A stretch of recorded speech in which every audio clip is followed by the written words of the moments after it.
Baik, Oke, kali ini silakan. kita akan membahas terkait implementasi keselamatan kesehatan kerja di dunia konstruksi. Bersama saya, Sartika Ratnyanti. Ya, mungkin sebelum kita lanjut ke dalam yang lebih detail gitu ya, saya meminta partisipasi dari teman-teman di sini ya untuk menyamakan persepsi terkait K3 di tempat kerja gitu ya. Apa sih K3 itu, kemudian K3 di konstruksi itu apa. Saya juga sekalian untuk melihat seberapa jauh pemahaman teman-teman nih, teman-teman mahasiswa terkait K3 gitu ya. Saya izin mungkin bisa minta suaranya Robinson Siringgo-Ringgo, ada? Robinson? Robinson ada? Kalau ada Ayo, boleh dibuka mikrofonnya. Kira-kira yang Robinson tahu terkait K3 itu apa gitu. Nggak harus benar, nggak harus betul, tapi pemahaman adik-adik sendiri terkait K3 itu apa. Ini Robinson ada tanggapan nih? Ada tanggapan nggak? Ayo, ayo silakan. Robinson. Bu Rina, saya mohon izin yang tidak menanggapi sesi ini kita catat ya. Boleh. Ini menjadi penilaian juga Bu Tika, karena kan kita juga ada nilai tugas dan keaktifan di kelas. Iya, betul. Betul, Karena saya nggak bisa melihat semua rekan-rekan ya, betul semuanya Bu. jauh. Saya di Jakarta, kemudian sesi kali ini juga tidak open cam, jadi saya tidak bisa melihat rekan-rekan sejauh mana mengikuti mata kuliah hari ini. Setuju Bu. Mungkin yang lain boleh dibantu, ada Deswita Daci. Ayo Des. Ayo. Deswita Daci bisa memaparkan persepsinya terkait K3? Ya, izin Bu. Ya, halo, selamat pagi. Deswita Daci, panggilannya apa? Panggilannya Deswita? Ya, saya ingin menanyakan, ini persepsi saja ya, tidak harus betul, tidak harus benar, gitu ya. Yang Ade Deswita tahu terkait K3 atau K3 konstruksi itu apa sih gitu? K3-nya dulu deh, apa gitu? Bisa di-share nggak ke kita?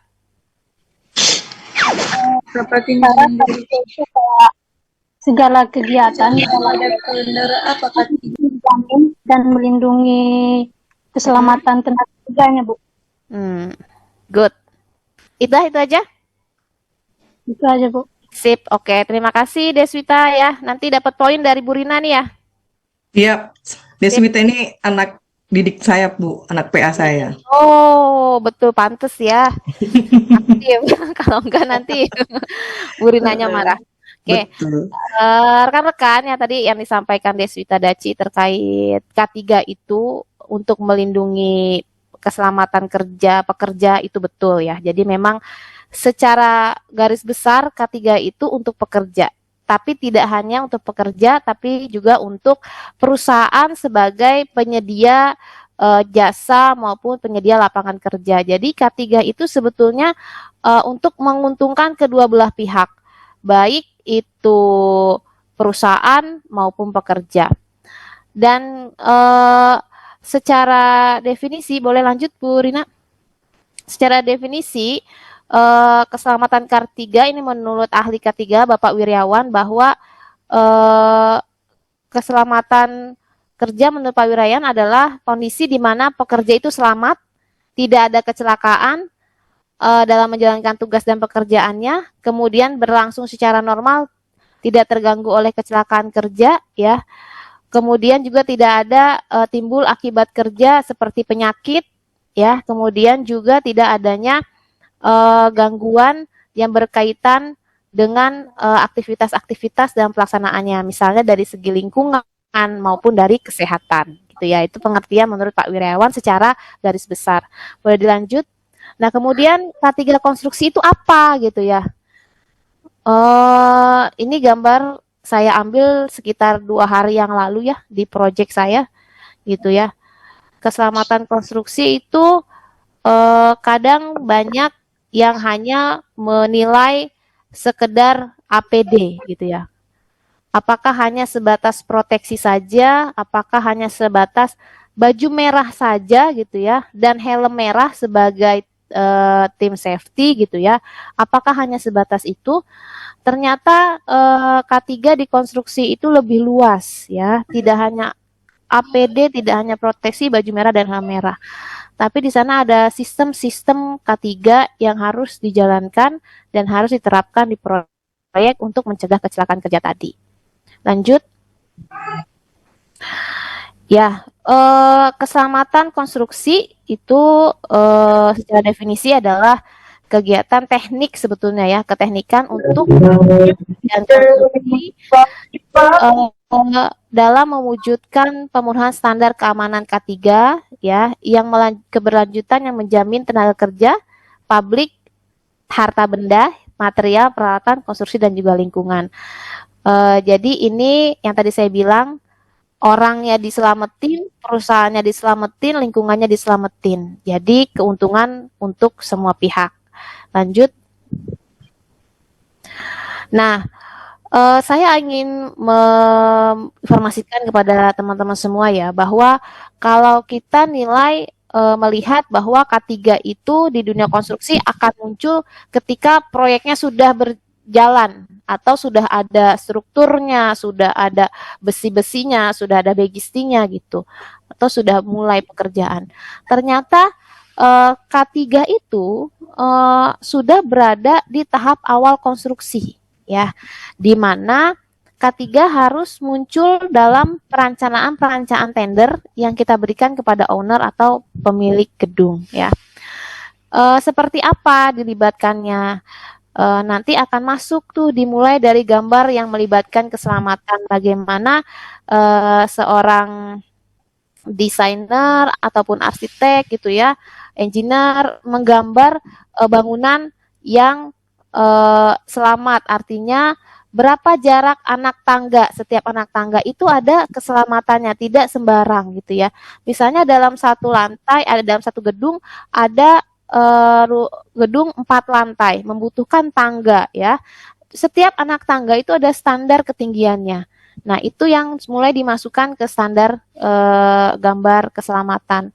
Kemudian dalam tangga itu harus ada tiang atau handrail pegangan ya, supaya terjadi sesuatu evakuasi atau tanggap darurat bisa menarik atau bersandar kepada si pegangan tadi, handrail tadi. Kemudian juga tentunya gambar-gambar program kerja juga diikuti dengan pemenuhan peraturan perundangan yang ada di Republik Indonesia secara nasional, lokal ataupun peraturan-peraturan daerah tersebut, karena di setiap daerah mempunyai peraturan dan pemenuhan berbeda-beda. Lanjut. Ya. K3 di dunia konstruksi ini mempunyai peran yang banyak ya. Terus kemudian K3 ini sesuatu hal yang sistematis sebetulnya, sambung menyambung dengan produktivitas dan mutu di lapangan. Jadi kalau K3-nya bagus, maka proses dalam perencanaan pembuatan gedung itu akan baik gitu. Jadi karena K3 di konstruksi ini menjadi peran strategis nih. Jadi kesatuan yang saling terkait dari hasil pekerjaan yang optimal, kemudian pemenuhan target dan produksi, serta pengurangan dampak negatif terhadap lingkungan. Karena setiap pembuatan gedung, setiap kita membangun proyek, pasti akan ada dampak negatif terhadap lingkungan, kesehatan, maupun keselamatan. Kemudian K3 konstruksi itu harus memenuhi pemenuhan perundangan negara ya. Ada undang-undang, ada peraturan pemerintah, kemudian ada peraturan kementerian peraturan lokal daerah, serta memperhatikan lingkungan kerja dan sekitar sehingga meminimalisir terjadinya pencemaran lingkungan atau dampak bahaya lingkungan terhadap sekitar. Kemudian juga ada SMK 3 sebagai sistem manajemen, salah satu pengontrol dalam pelaksanaan pekerjaan konstruksi. Nah, dalam suatu proses pembuatan gedung K3, kita juga harus melibatkan atau menghadirkan personel petugas K3 konstruksi yang terregistrasi. Artinya petugas K3 itu tidak hanya yang diberikan baju merah sebagai safety atau helm merah sebagai safety, tapi petugas K3 itu mempunyai kompetensi tersertifikasi pelatihan yang dikeluarkan oleh badan atau lembaga instansi yang berwenang. Misalnya, karena kita berkutat di dunia konstruksi, nanti akan ada dari PUPR yang akan memberikan sertifikasi, kemudian akan dari ada Kemnaker karena kita bagian dari tenaga kerjaan, atau dari dinas kesehatan dan lain sebagainya. Nah, di dunia konstruksi itu juga program-program K3 harus dibuat ya, bagaimana rencana program itu harus berjalan, ada penilaian risikonya. Risikonya itu ada tingkat bahaya tinggi, menengah ataupun rendah. Kemudian dibuat yang program-program itu dibuat di awal proyek sehingga planning pekerjaan, identifikasi risikonya dapat kita ketahui sebelum ataupun saat proses proyek itu berlangsung. Kemudian yang terakhir ada pemantauan dan evaluasi keselamatan konstruksi. Biasanya ini berkaitan dengan inspeksi, penilaian, ataupun audit-audit internal maupun eksternal. Lanjut. Nah, banyak yang bertanya-tanya sebenarnya K3 itu penting nggak sih? K3 di proyek itu untuk apa gitu ya? Kemudian kenapa harus ada K3 gitu ya? Banyak yang belum tahu keberadaan K3 ini untuk apa. Jadi peran K3 di konstruksi ini yang pertama untuk memantau nih ya kesehatan, keselamatan pekerja, karyawan di lingkungan kerja. Apakah dia bekerja dalam kondisi sehat gitu ya? Karena proyek itu resiko tinggi, bekerja di ketinggian dengan berbagai macam bahaya, ada fisik, ada kimia gitu ya, ada biologi, di mana setiap pekerja itu harus bekerja dalam kondisi sehat. Nah, K3 di situ hadir sebagai pemantau kesehatan. Apakah pekerja itu siap untuk bekerja atau layak untuk bekerja. Kemudian juga K3 ini membantu memberikan masukan yang berkaitan dengan perencanaan, proses koordinasi, serta proses pelaksanaan. Sehingga dalam berjalannya pembangunan proyek tersebut, koordinasi dapat berjalan dengan baik. Kemudian untuk pedoman pengamatan berkaitan dengan terjadinya bahaya maupun risiko keselamatan kerja. Karena tadi ada HIRA-DC, Hazard Identification Determinant Control ya. Jadi nanti setiap pekerjaan misalnya dalam pengecoran kolom gitu ya. Apa sih risiko bahayanya, apa sih dampaknya? Nah, itu akan dibuat pengamatan, diidentifikasi sehingga risiko-risiko kecelakaan yang akan terjadi pada pembuatan kolom itu dapat dicegah maupun diminimalisir ya. Kemudian sebagai pedoman untuk menilai efektivitas tindakan maupun program penanggulangan bahaya. Jadi nanti akan ada nih program penanggulangan, pencegahan bahaya dari dampak pekerjaan. Misalnya dalam proses pekerjaan pengecetan kita menggunakan thinner, kita menggunakan cat di mana itu akan menimbulkan bahaya, satu risiko bahaya misalnya kebakaran ataupun kesehatan untuk pekerjanya. Nah, di situ kita akan menilai ketika kita menggunakan APD kemudian menjauhkan lokasi pengecetan dan pengelasan itu akan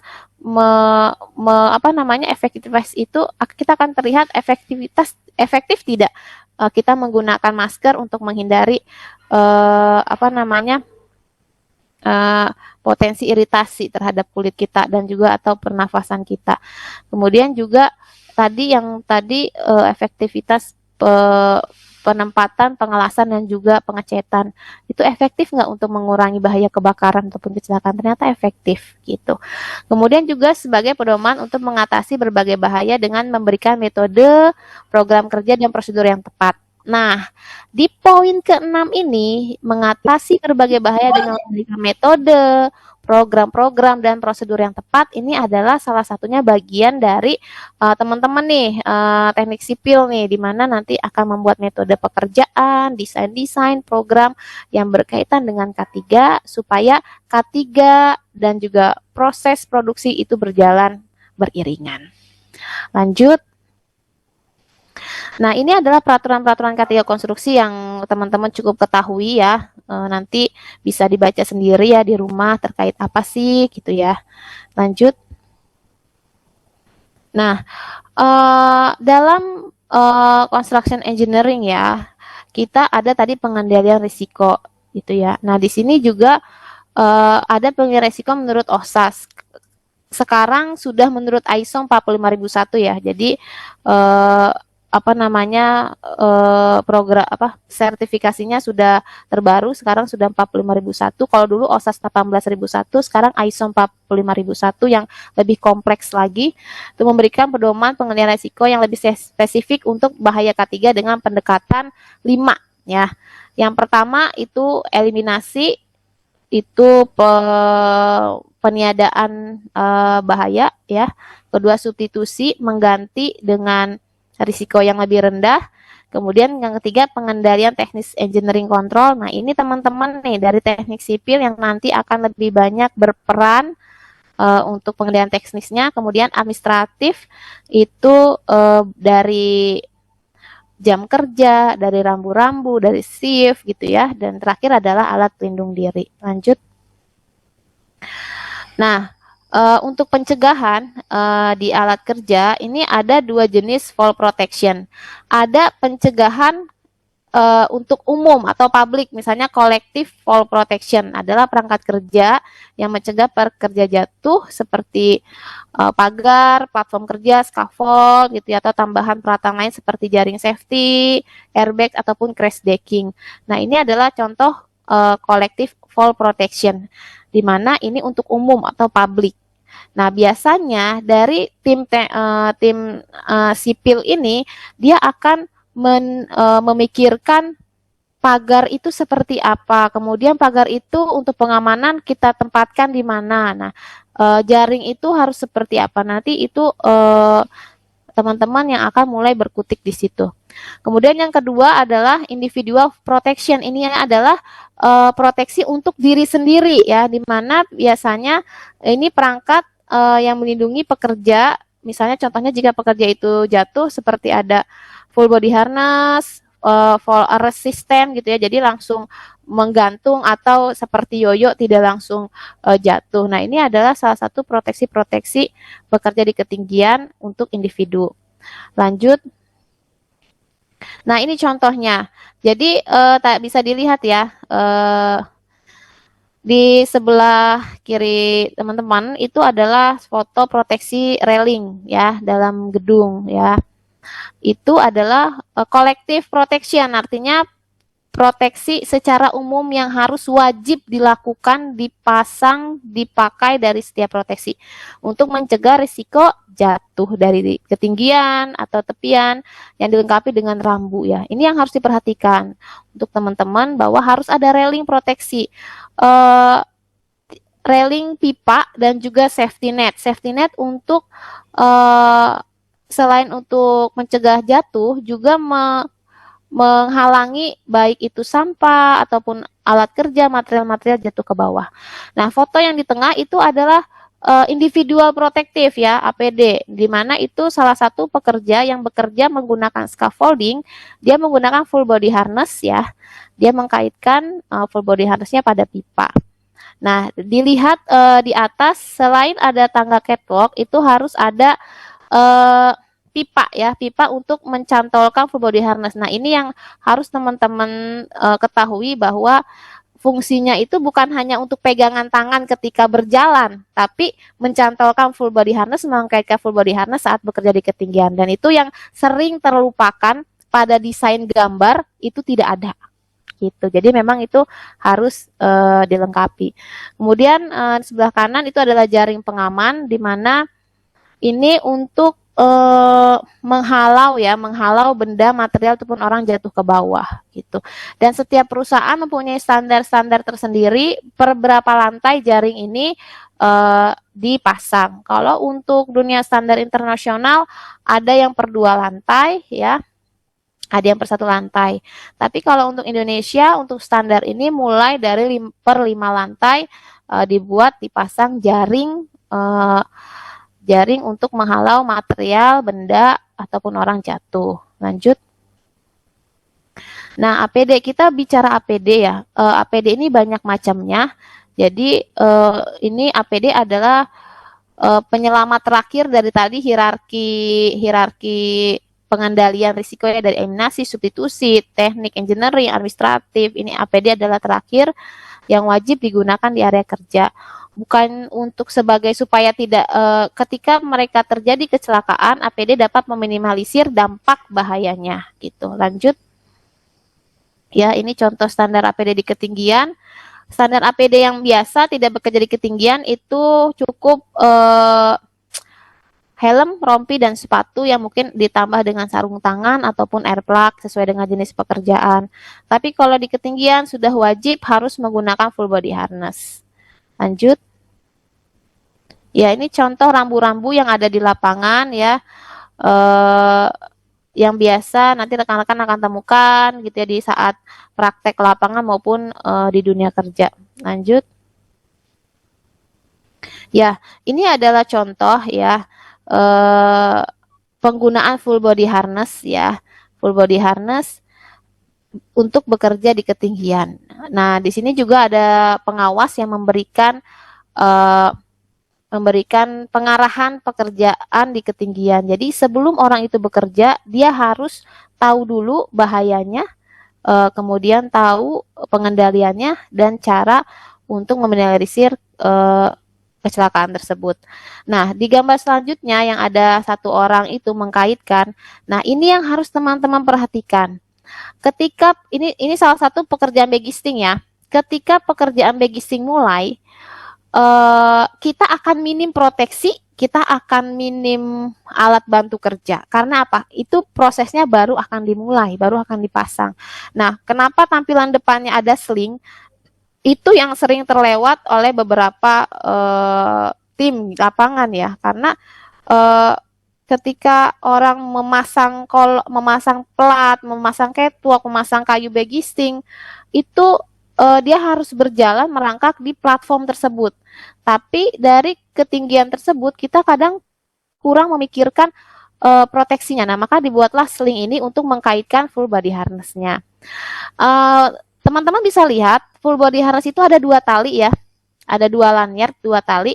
Yang satu itu untuk mengkaitkan ketika dia berjalan. Jadi satu kaitkan, satu lepas, satu kaitkan, satu lepas. Nah, itu sudah menjadi standar di beberapa perusahaan konstruksi wajib 2 lanyard karena ketika dia pindah posisi ada satu yang masih mencantol atau dikaitkan. Yaitu aplikasi di lapangan terkait proteksi ya, ada sling ya, ini alat bantu kerja juga, alat pengaman kerja ya, sling yang harus teman-teman perhatikan dan harus ada di lapangan. Selanjutnya. Nah, terkait implementasi K3 di konstruksi ya, sebenarnya keselamatan dan kesehatan kerja di proyek konstruksi ini dapat dilaksanakan melalui dengan menjalankan item ini dari manusianya, tenaga kerjanya ya, peralatan dan mesinnya harus mendukung ya. Kalau manusia tadi harus diedukasi, dia harus betul-betul tahu, makanya tadi ada pengarahan dari pengawas terkait bahaya kerja. Peralatan dan mesinnya kita yang manusia, tim manajemen yang mengontrol apakah layak, apakah sesuai standar, apakah sudah uji layak, apakah dalam kondisi layak digunakan. Nah, itu nanti akan ada pemeriksaan, cek, tagging sebelum penggunaan. Serta ada sistem manajemen K3 konstruksi ya. Atau biasanya dalam dunia konstruksi di Indonesia terkenalnya SMK3. Sistem manajemen K3. Lanjut. Nah, ini mulai agak dalam nih ya. Mulai agak dalam karena nanti akan bicara tentang mulai aplikasi di lapangan gitu ya. Teman-teman jangan ngantuk ya. Karena nanti ini poin pentingnya nih, udah mulai menjurus terkait implementasi K3 ya. Sekarang saya mau tanya lagi ya. Biar teman-teman jangan tidur ya, karena masih pagi. Saya boleh minta suaranya untuk David Batuara. David Batuara, ada? Ya, Bu. Ada, oke. Saya mau tanya untuk Dek David ya. Menurut Dek David nih, penting gak sih SMK 3 ini dikonstruksi dijalankan? Gimana pendapatnya? Silahkan.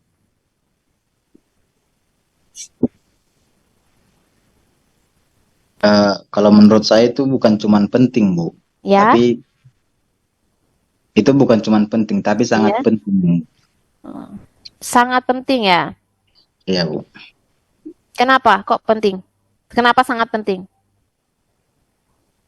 Artinya kan kita di tempat kerja itu kan tujuannya kan untuk bekerja. Kita meninggalkan orang keluarga di rumah. Ternyata ketika sesuatu yang tidak diinginkan terjadi di pekerjaan, itu otomatis tidak sesuai dengan harapan orang yang di rumah, Bu. Betul ya. Jadi keluarga di rumah menantikan kita cari uang rezeki ya, untuk membantu menopang keluarga di rumah, tapi dengan terjadinya kecelakaan karena tidak menjalankan SMK 3, cita-cita itu buyar. Mungkin kurang lebih gitu ya, Dek David ya? Iya, benar, Bu. Dek David semester berapa kalau boleh tahu? Semester 8, Bu. Semester 8, wah udah mau kerja dong ya. Udah skripsi ya? Hampir, Bu. Saya doakan lancar ya skripsinya, semoga cepat lulus dan cepat bekerja. Atau memberikan lapangan pekerjaan untuk rekan-rekannya. Amin. Amin. Oke. Satu lagi, saya mau minta suara perempuan nih. Atau laki-laki. Ada yang dengan sukarela ingin menjelaskan, menyampaikan pendapatnya terkait seberapa pentingnya SMK 3 ini dikonstruksi. Silahkan. Saya beri kesempatan yang ingin menyampaikan pendapatnya nih. Mahasiswa-mahasiswa kita dari Medan, Sumatera Utara ya. Silakan. Atau boleh saya tunjuk Grace Pauli Maria. Silakan. Grace, bisa merespon saya, menanggapi? Bisa, Bu. Oke. Wow. Grace, semester berapa? Semester 6, Bu. Semester 6. Oke, bisa dijelaskan pendapatnya Adik Grace ini tentang pentingnya SMK 3 di dunia kerja ataupun di konstruksi? Punya pendapat apa? Ya, menurut saya sama seperti yang tadi juga sih, Bu. Ya, namanya juga pekerja, kita sebagai pekerja pun membutuhkan jaminan untuk keselamatan diri kita sendiri ya, Bu. Karena ya terlebih adanya SMK 3 ini ya juga istilahnya menjamin keselamatan kita juga, Bu. Karena kan sudah terstruktur dengan baik, dan kalau dilaksanakan dengan baik juga ya akan sangat berguna untuk kita, Bu. Sip. Makasih Mbak Grace suaranya dan tanggapannya. Ya, saya menanggapi pernyataan Adik Grace ya terkait SMK 3 adalah suatu jaminan untuk perlindungan kita ya gitu ya. Jadi kalau kita bicara tentang jaminan keselamatan ya. Jadi bicara SMK 3, kalau perusahaan ataupun dunia kerja tersebut, lapangan perusahaan tersebut sudah menjalankan SMK 3, saya yakin perusahaan tersebut juga mendaftarkan pekerja-pekerjanya ke BPJS tenaga kerja. Ketika sudah mendaftarkan pekerjaannya ke BPJS tenaga kerja, ketika terjadi sesuatu hal yang tidak kita inginkan, baik itu kecelakaan yang membutuhkan biaya besar ataupun membutuhkan perawatan jangka panjang ataupun sampai yang kita hindari itu fatality, meninggal dunia ya. Itu pemerintah akan turun tangan, BPJS akan turun tangan untuk memberikan hak-haknya pekerja. Ya. Hak-haknya pekerja dari biaya pengobatan, kemudian perawatan, bahkan mohon maaf misalnya amit-amit jangan sampai ada yang sampai kehilangan nyawa, itu akan diurus anaknya kalau memang sudah berkeluarga dan punya anak untuk mendapatkan beasiswa. Dan itu memang sudah berjalan ya di beberapa proyek yang saya tangani gitu ya. Memang ketika dia sudah menjalankan SMK 3 di perusahaannya, dia secara otomatis sudah mendaftarkan ke BPJS karena si BPJS Ketenagakerjaan ini mempunyai persyaratan gitu ya, beberapa persyaratan bahwa yang harus dilengkapi proyek itu harus menjalankan K3. Nah, itulah sinkronisasi, koordinasi dan juga keuntungan-keuntungan menjalankan SMK 3 di dunia kerja. Ya. Dan kalau kita lihat secara garis besar gitu ya, perusahaan-perusahaan yang menjalankan K3 dengan baik, ya, dia itu akan lebih mudah untuk menggenggam kesuksesan di dunia kerjanya. Itu. Kita lihat perusahaan-perusahaan besar ya, seperti Panasonic. Itu dia perusahaan besar, perusahaan sukses, dan dia di industri tersebut sudah menerapkan K3 dengan baik. Kemudian apalagi? Pabrik Honda, ya. Dia perusahaan yang semua orang tahu dan barang-barangnya hasil produksinya kita pakai.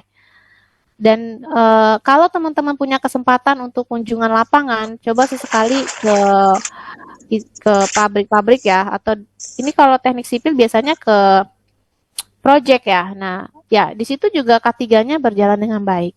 Atau kontraktor-kontraktor besar lainnya, misalnya apa ya? Swasta maupun BUMN ya, itu sebagian besar sudah menjalankan SMK 3. Dan besarnya menguasai proyek-proyek di Indonesia, misalnya kayak Adikarya, dia punya divisi sendiri K3.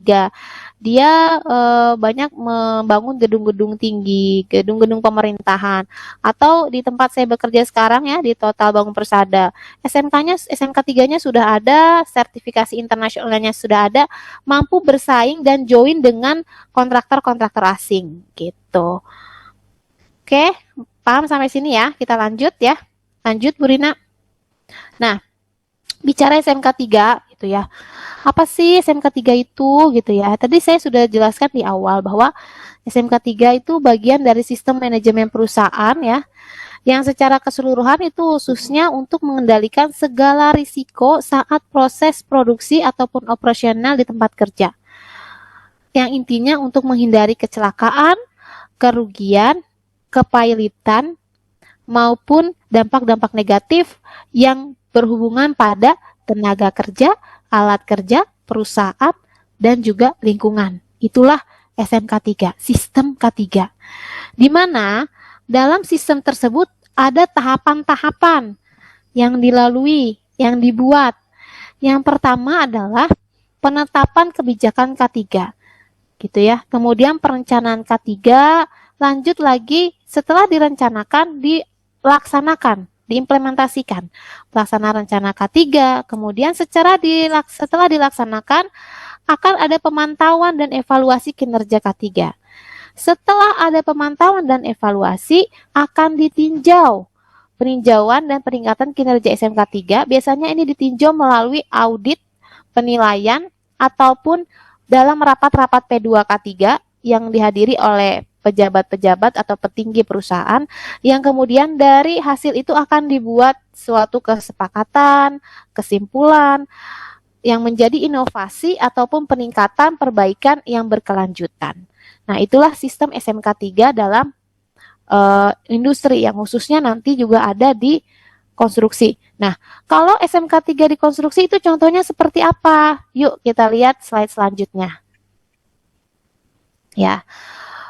Teman-teman tolong diperhatikan karena dari sini slide ini saya akan menampilkan beberapa foto implementasi di project saya dan project rekan teman-teman saya yang nanti teman-teman bisa jadikan contoh pelajaran ataupun nanti dibutuhkan ketika praktek lapangan maupun dalam pembuatan skripsi teman-teman ya. Nah, ini kita lihat dulu pentingnya implementasi K3 itu karena yang pertama melaksanakan SMK 3 adalah tanggung jawab moral pengusaha. Karena apa? Di situ dia meng-hire karyawan, ya, dia akan ketika membangun usaha tujuannya adalah meningkatkan laba atau mendapatkan keuntungan. Nah, di situ dia juga punya moral untuk melindungi asetnya. Asetnya siapa? Karyawan, peralatan, gitu ya, dan juga lingkungan sekitar. Kemudian adalah SMK 3 ini menunjukkan ketika suatu perusahaan sudah menjalankan SMK 3 itu menunjukkan praktek manajemen yang baik. Artinya apa? Karyawannya diperhatikan, dilindungi,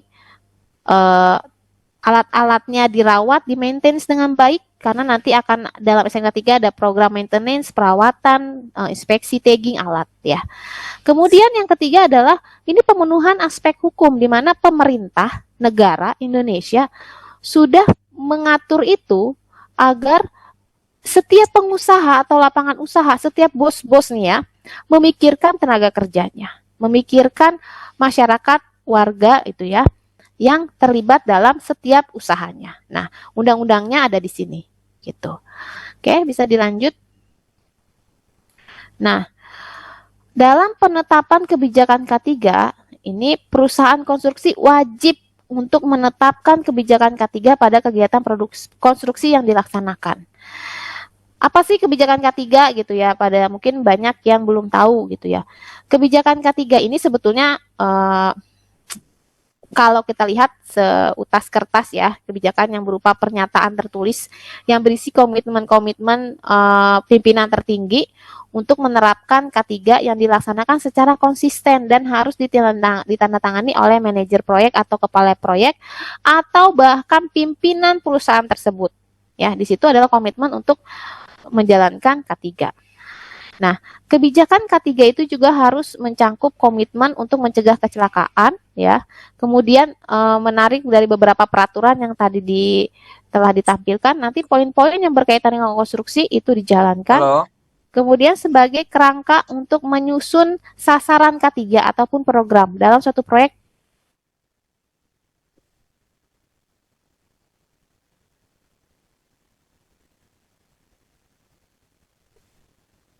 Apa?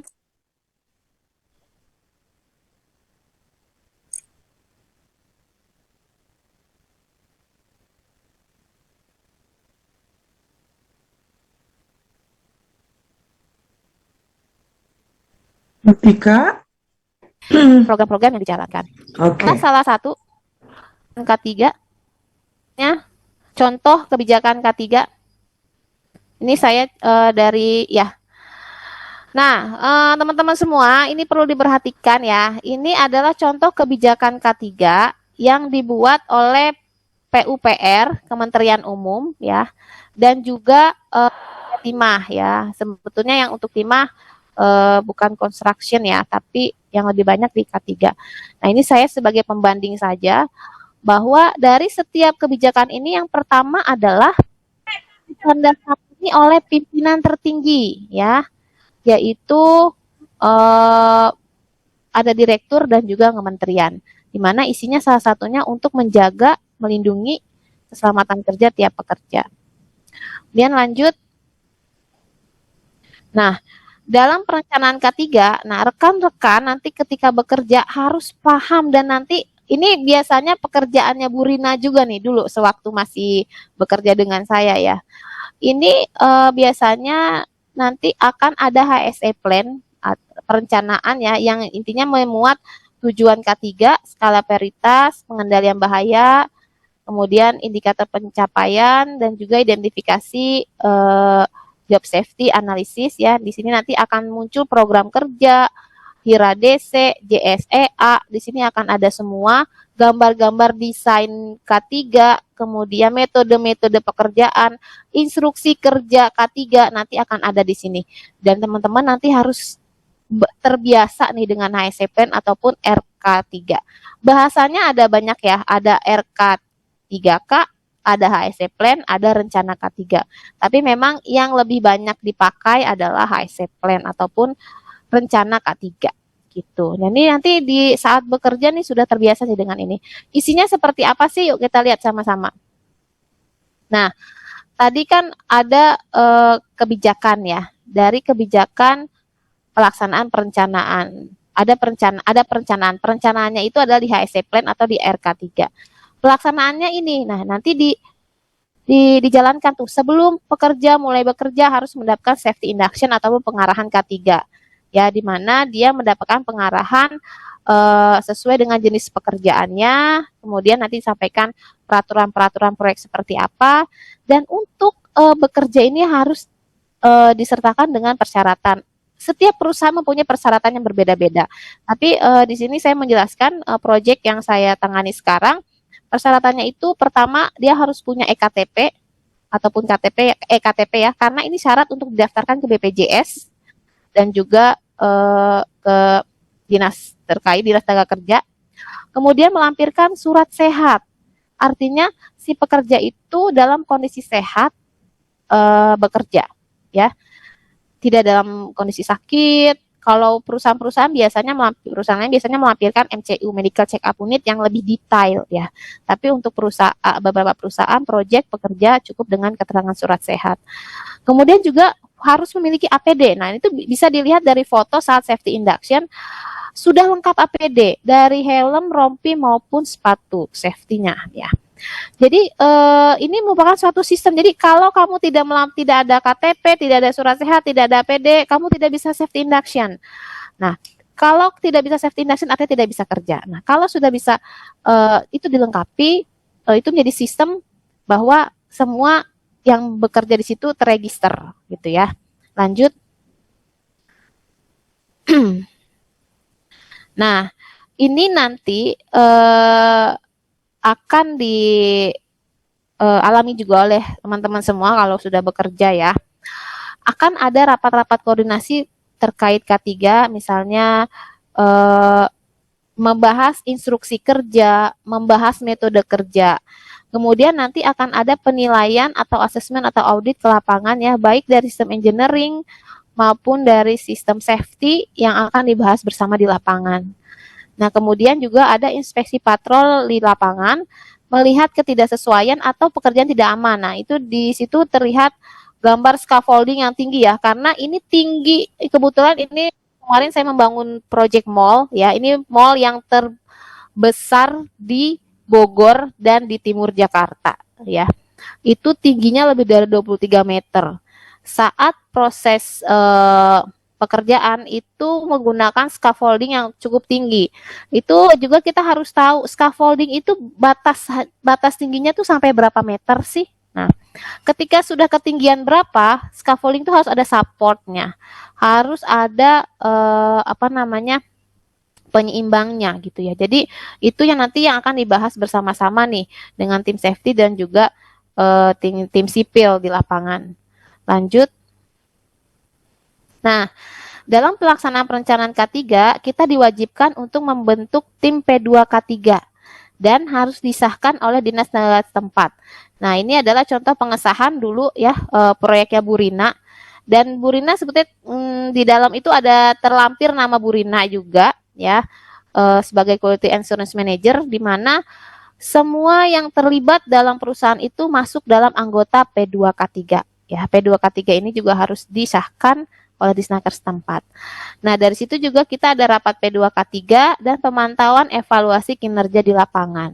Ya, itu ada staff, ada engineer dan juga ada project manager, ada bagian logistik, semua serta dalam rapat P2K3. Lanjut. Ya, kemudian dalam program K3 itu nanti kita akan memberikan pelatihan ya, pelatihan sesuai dengan kebutuhan pekerjaan.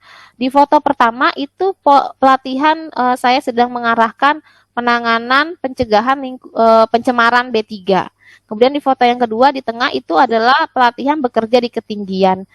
Dan yang ketiga itu adalah yang kemarin baru saja kami laksanakan ya, itu adalah simulasi tanggap darurat di mana setiap pekerja harus tahu melakukan apa ketika tanggap darurat terjadi. Misalnya rekan-rekan membangun gedung dengan ketinggian nggak usah tinggi-tinggi deh, 5 lantai aja.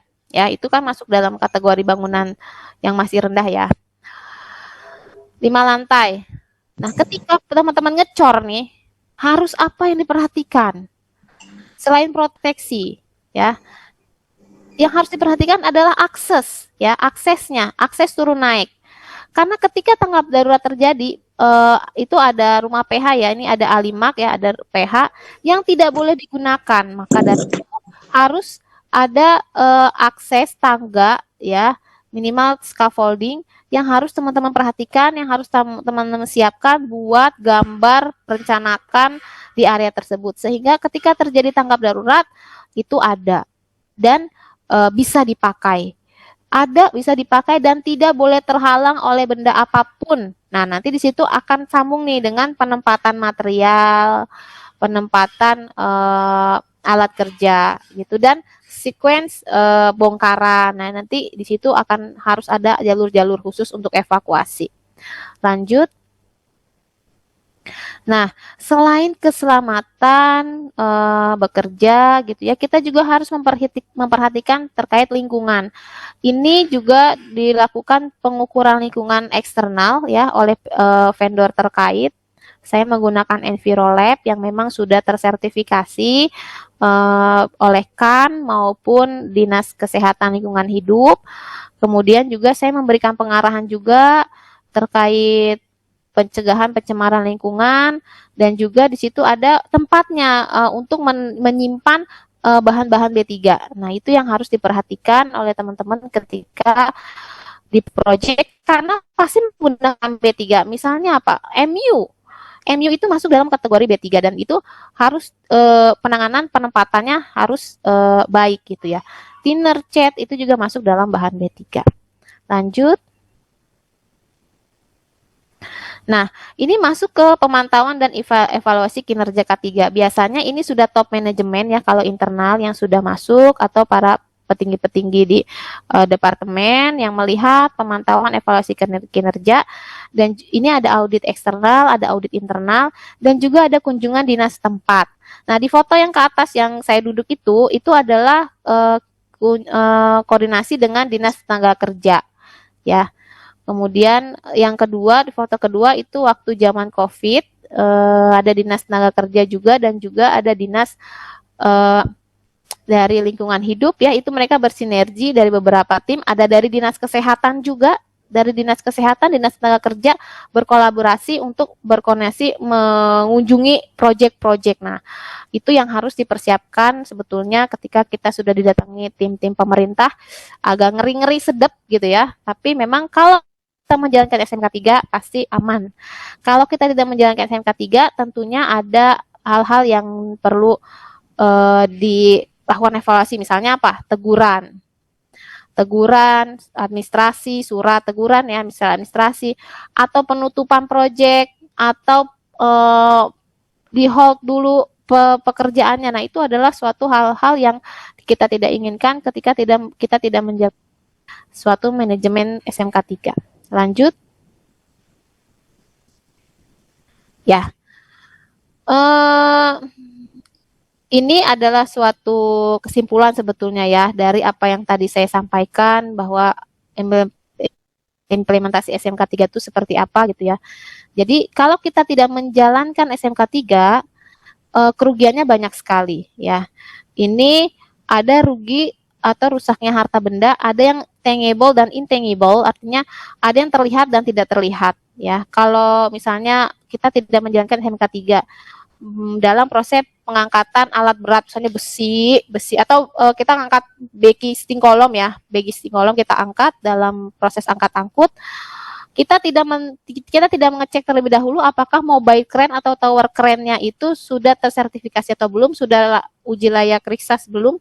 Kalau tidak aman, selingnya tidak aman, kalau tidak aman, itu ketika mengangkat los akan merusak alat angkut tersebut dan juga alat yang kita angkat gitu ya. Itu yang terlihat gitu. Rugi yang terlihat, harta benda yang terlihat, tapi ada yang tidak terlihat. Misalnya apa?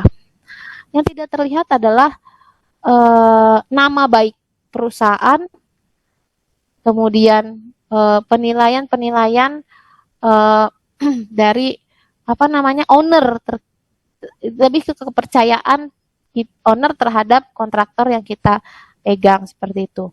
Kemudian kerugian kelanjutannya apa? Karena tadi ya ada ketidakpercayaan gitu ya, nama kita jelek gitu ya, tidak bagus, akan ada gangguan terhadap usaha yang kita jalankan.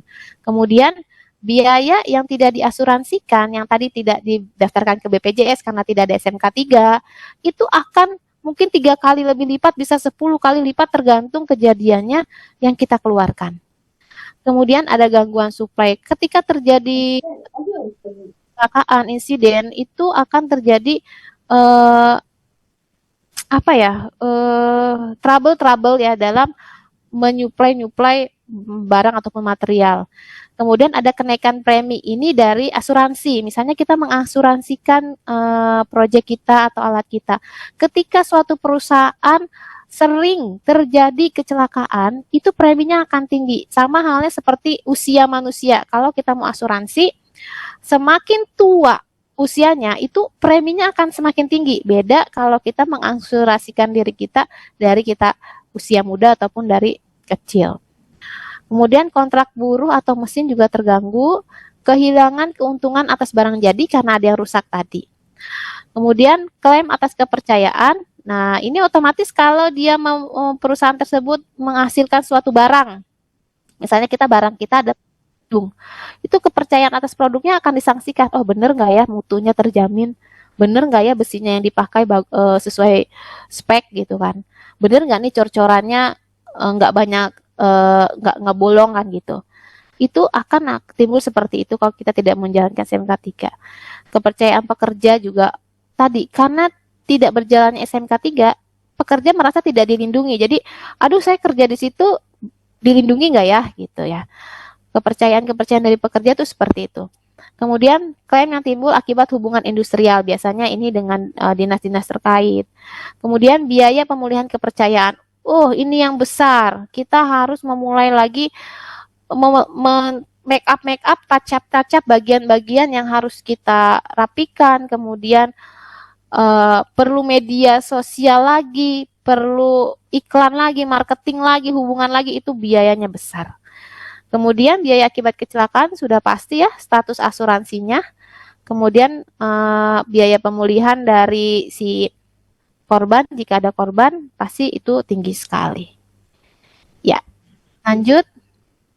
Nah, jadi tadi seperti saya bilang, pentingnya implementasi SMK 3, kita bisa menguasai dunia usaha, dan SMK 3 ini, fenomena SMK 3 ini kerugiannya ada yang nyata dan tidak nyata, seperti gunung es. Jadi banyak tapi tidak terlihat karena orang-orang belum aware, orang-orang belum perhatian, atensinya belum ke situ. Dan sekarang dunia kerja ya mulai berdatangan dari luar ya, kontraktor-kontraktor luar yang mulai joint operation dengan kontraktor-kontraktor lokal, dan itu requirement-nya tinggi sekali terkait safety. Jadi saya harap rekan-rekan nih, teman-teman semua ya yang masih berkuliah, ayo lebih memperhatikan lagi K3 supaya tidak tergerus, supaya tidak kalah saing dengan pesaing-pesaing kita. Karena teknik sipil banyak ya, sarjana-sarjana teknik sipil banyak, tapi belum banyak teknik sipil yang mengerti K3. Gitu. Lanjut. Oke. Mungkin itu dulu Bu Rina. Atau masih ada waktu lagi Bu Rina? Masih Bu. Masih ada ya? Masih cukup Bu. Cukup ya? Oke. Saya lanjut ya. Tadi kita bicara terkait SMK 3. Konstruksi. Pada proses pembuatan itu project ya, yang masih galian, yang masih struktur, pembesian, backgisting ya. Itu tadi yang saya jelaskan adalah pada proses pembuatannya. Sekarang saya akan membahas terkait keselamatan gedung ketika gedung itu sudah berdiri, sudah jadi gitu ya. Dan itu kita harus punya peranan safety, engineering, arsitek, sipil gitu ya, dalam mengkolaborasikan ketiga keselamatan gedung dengan desain, gambar, dan metode ya. Jadi ini kita lihat lagi dasarnya apa keselamatan gedung. Dasarnya adalah pada dasarnya sebuah bangunan gedung wajib memperhatikan faktor persyaratan, keselamatan, dan keamanan. Dan hal ini sudah diatur dalam Undang-Undang RI Nomor 28 Tahun 2002 tentang bangunan gedung yang menyatakan bahwa setiap bangunan gedung harus memenuhi persyaratan administratif dan juga teknis sesuai dengan fungsi bangunan gedung. Ya. Ini yang harus teman-teman perhatikan, nanti detail undang-undangnya bisa dibuka ya di Undang-Undang Nomor 28 Tahun 2022. Lanjut. Nah, dalam keselamatan gedung ini, pengaturan-pengaturan gedungnya nih ada di Undang-Undang RI Nomor 28 Tahun 2002 dan PUPR. Ya, ini mulai sinkron nih, di mana dalam Undang-Undang RI Nomor 28 Tahun 2002, tujuannya itu untuk mewujudkan bangunan gedung yang fungsional dengan yang sesuai dengan tata bangunan gedung yang selaras dengan lingkungannya. Ingat, ada lingkungannya. Kemudian, mewujudkan tertib penyelenggaraan bangunan gedung yang menjamin keandalan teknis bangunan gedung dari segi keselamatan, kesehatan, kenyamanan, kemudahan. Nah, ada keselamatan dan kesehatannya. Ketika bangunan sudah jadi, keselamatan gedungnya nambah lagi dengan kenyamanan dan kemudahan karena sudah ada mulai pengunjung atau penyewa gedung di situ. Serta mewujudkan kepastian hukum dalam penyelenggaraan bangunan gedung. Ya, di PUPR disebut lagi nih keselamatan gedungnya. PUPR Nomor 29 Tahun 2006 tentang pedoman persyaratan teknis bangunan gedung. Nanti pasti teman-teman akan mengacu ke sini setiap akan membuat bangunan gedung. Karena apa? Terdapat 4 persyaratan keandalan bangunan gedung. Di antaranya adalah keselamatan, kesehatan, kenyamanan, dan kemudahan. Nah, itu relate ya dari RI dan juga PUPR. Gitu. Lanjut. Nah, dari persyaratan keselamatan gedung ini, teman-teman pasti akan dihadapkan pada poin-poin ini. Yang pertama, ketahanan struktur. Ketahanan struktur dari gempa, ya. Kemudian, proteksi bahaya kebakaran dan bahan peledak, proteksi penangkal petir dan instalasi listrik. Nah, nanti akan ada rekan-rekan dari ME juga nih yang akan mulai bergabung dalam keselamatan gedung. Lanjut. Nah, dari ketahanan struktur yang tadi saya sebutkan ya, intinya harus tahan gempa ya gitu. Jadi, struktur bangunan harus memenuhi persyaratan kelayakan atau serviceability selama umur layanan yang direncanakan. Biasanya selama berapa tahun gedung ini akan aman, akan tidak runtuh, akan tidak retak atau apa. Nah, itu ada. Kemudian keawetan dan kemungkinan pelaksanaan konstruksinya. Nah, dari kelayakan ketahanan struktur ini, ada penilaian struktur bangunan juga yang harus dihitung. Nah, ini biasanya Bu Rina nih yang lebih jago ya. Baik dari beban muatan maupun yang timbul akibat bencana alam seperti gempa bumi, longsor, petir maupun angin. Gitu. Lanjut. Proteksi kebakaran. Nah, dalam setiap gedung nanti teman-teman juga harus memikirkan jalur-jalur ya.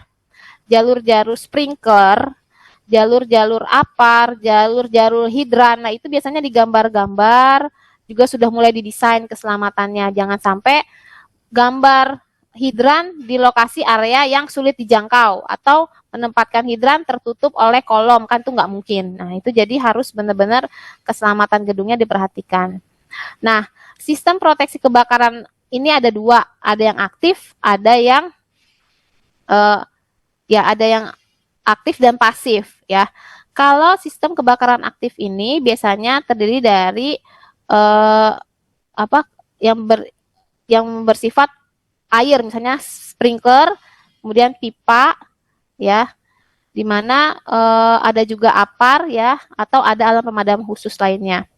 Nah, kalau yang pasif ini berupa ke bangunannya, misalnya proteksi kebakaran yang berbentuk alat atau yang terbangun, misalnya struktur bangunannya ini memang dibuat tahan api berapa derajat Celcius, berapa derajat Celcius, panasnya berapa. Nah, itu salah satu proteksi kebakaran bagian pasif. Nah, nanti teman-teman juga akan mempelajari ini nih kalau membuat gedung, misalnya seperti gedung kedutaan atau gedung-gedung untuk spesialis lab atau pembakaran limbah atau apa, di situ nanti teman-teman pasti akan belajar seperti itu. Lanjut. Nah, bahan peledak. Nah, setiap bangunan gedung juga harus dilengkapi dengan pendeteksian bahan peledak termasuk sumber penangkalnya. Dan harus dijamin aman, andal, dan akrab lingkungan. Nah, 3 poin ini ya. Ini sesuai dengan Undang-Undang RI juga tahun 28 tahun 2022 gitu ya. Serta selain itu juga kita harus membuat gedung dengan pemenuhan fasilitas aksibilitas bagi penyandang cacat ataupun disabilitas. Nah, jadi teman-teman juga ini harus merefleksikan ke dalam metode-metode atau gambar-gambar ya. Jadi ada yang memperhatikan fasilitas untuk penyandang cacat ataupun disabilitas. Ya. Nanti dari poin-poin tadi akan ada pemeriksaan kelayakan bangunan gedung yang menjadi syarat bagi pemilik maupun pengembang untuk menerbitkan SLF ya. SLF itu sertifikat layak fungsi bangunan gedung gitu. Jadi nanti akan ada pengecekan dari pemerintah dan divisi khusus secara administratif dan juga teknik sebelum gedung itu digunakan. Lanjut. Nah, ini juga proteksi penangkal petir ya. Tadi proteksi penangkal petir ada 2, ada eksternal dan juga internal. Ini biasanya orang-orang SE yang lebih paham ya. Ini saya secara tidak menyampaikan terkait sistem penangkal petir. Kemudian lanjut. Nah, instalasi listrik. Nah, nanti dalam instalasi listrik ini sebagai seorang teknik sipil juga harus paham terkait peraturan Menteri PUPR ya nomor 26 tahun 2008 bahwa setiap instalasi kontrol dan distribusi pengawatan peran listrik dalam bangunan gedung harus memenuhi standar SNI. Nah, biasanya ini kita kalau orang sipil biasanya terkait penempatan sih ya, penempatan, kemudian memberikan jalur kabel, memberikan jalur-jalur pipa di situ, jangan sampai harusnya ada jalur di situ tertutup gitu kan. Itu yang nanti terkait teknik sipilnya. Nah, ini lebih banyak ke ME. Oke. Lanjut. Nah, ini sanksi kalau tidak dijalankan ya. Dari sanksi itu ada peringatan tertulis, pembatasan kegiatan pembangunan sampai dengan pencabutan pembekuan sertifikat layak fungsi sampai dengan perintah pembongkaran bangunan gedung. Nah, ini jangan sampai apa yang telah kita buat, kita capek-capek laksanakan gitu ya, ini harus dibongkar.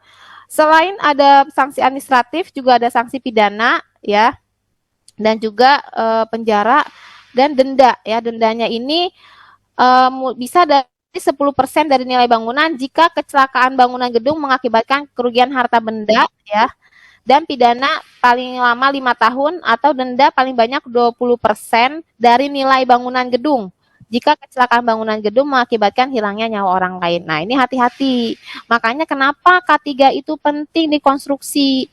Karena selain karena dalam proses pembuatannya kecelakaan kerjanya paling tinggi, kecelakaan kerjanya ada pekerja yang banyak kecelakaan. Kalau bangunan gedung tidak dilibatkan K3-nya akan terjadi seperti ini. Itu ada yang denda 10% sampai 20%, bahkan juga dipidana. Lanjut. Ya, ini referensinya. Ini tadi yang saya berikan terkait pemeriksaan keselamatan kebakaran gedung ya. Salah satu contohnya ya. Lanjut. Lanjut. Yang tadi ini penjelasan terkait keamanan gedung itu harus menjamin dari gangguan cuaca ya maupun kejahatan. Keandalan ini lebih ke tingkat kesempurnaan kondisi kelengkapan proteksi gitu ya. Kemudian kenyamanan gedung. Lanjut. Ini nilai-nilai yang tadi ya, keamanan, keandalan, dan kenyamanan. Lanjut. Ini dari komparteminasi tadi, ini usaha untuk mencegah penjalaran kebakaran dengan cepat gitu ya, dengan membatasi api dengan dinding ataupun kolom. Ya. Nah, tadi yang terkait gedung, keselamatan gedung tadi, terutama terkait kebakaran, ini ada lagi program namanya NKSB.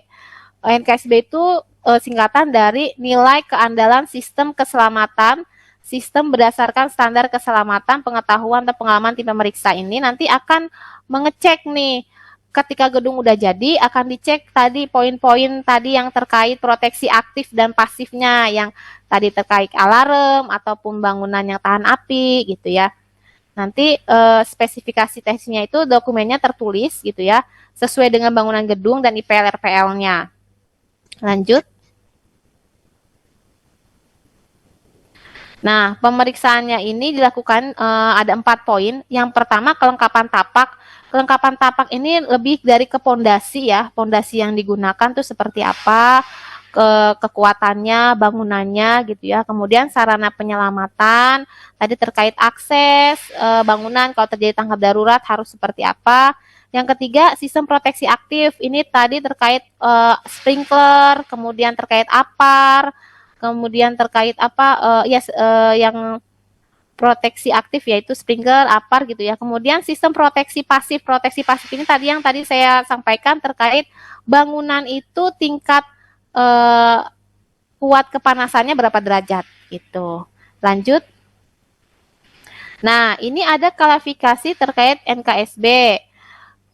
Nilai baik itu antara 80% sampai 100%. Nilai cukup itu 60%, nilai kurang di bawah 60%. Lanjut. Menilainya seperti apa? Nanti pemeriksaan keselamatan bangunan punya komponen sendiri, ada tabel-tabelnya, ada formnya. Nanti sekilas saya sampaikan di sini ya.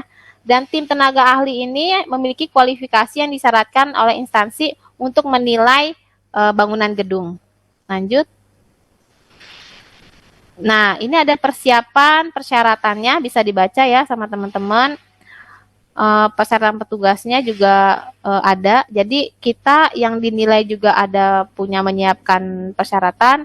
Kita juga harus melihat apakah yang menilai gedung kita ini berkompetensi atau tidak gitu.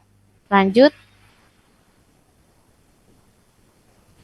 Ya, ini secara administrasi aja pencatatan kondisi sistem ya yang ada di gedung. Lanjut.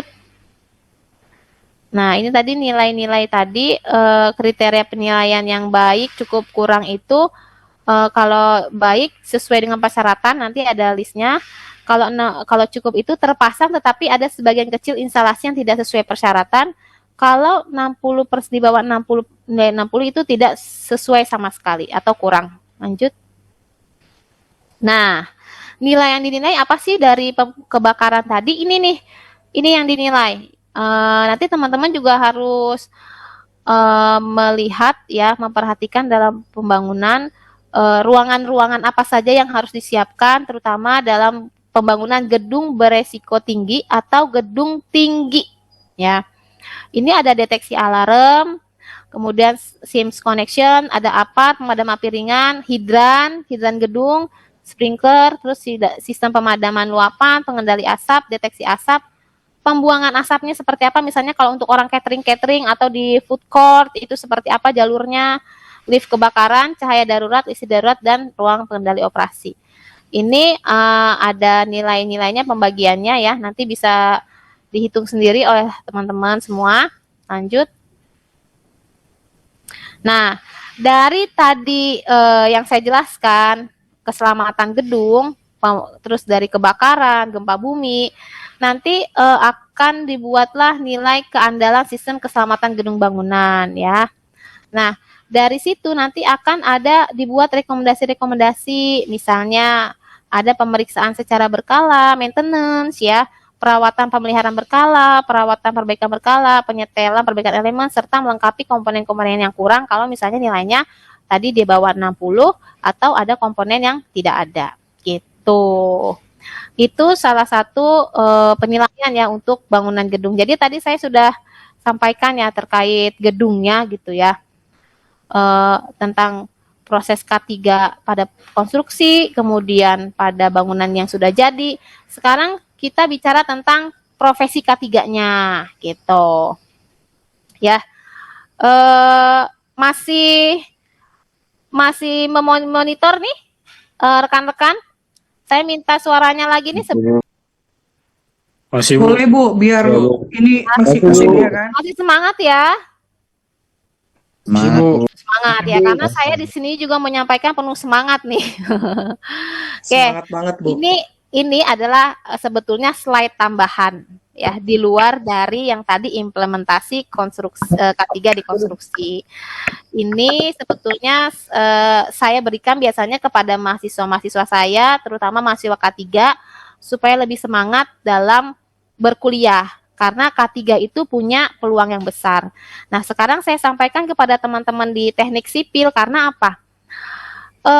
Seorang safety yang mengerti gambar teknik sipil, betul-betul itu masih jarang. Ini potensi rekan-rekan. Ini sebenarnya tambahan aja, Bu Rina, mohon izin ya. Sebenarnya gini, kalau teman-teman gampangnya gini, kalau teman-teman nyari kerja susah gitu ya, sebagai engineer, sebagai teknik sipil, sebagai insinyur gitu ya, susah gitu ya, karena lulusannya banyak gitu ya, pesaingnya banyak. Ini ada celah loh bagi teman-teman, yaitu profesi K3. Kenapa? Profesi K3 ini bisa menjadi profesional kalau kita belajar K3 dan mempunyai sertifikat K3. Nah, teman-teman teknik sipil ini udah belajar nih terkait konstruksi, terkait bangunan gedung. Tinggal belajar K3-nya. Nah, K3 itu juga profesinya banyak bagiannya. Penasaran? Yuk, kita lihat yuk. Sini yuk, slide-nya apa nih? K3 itu ada apa aja? Nih, lihat, tampang dengan nyata ya.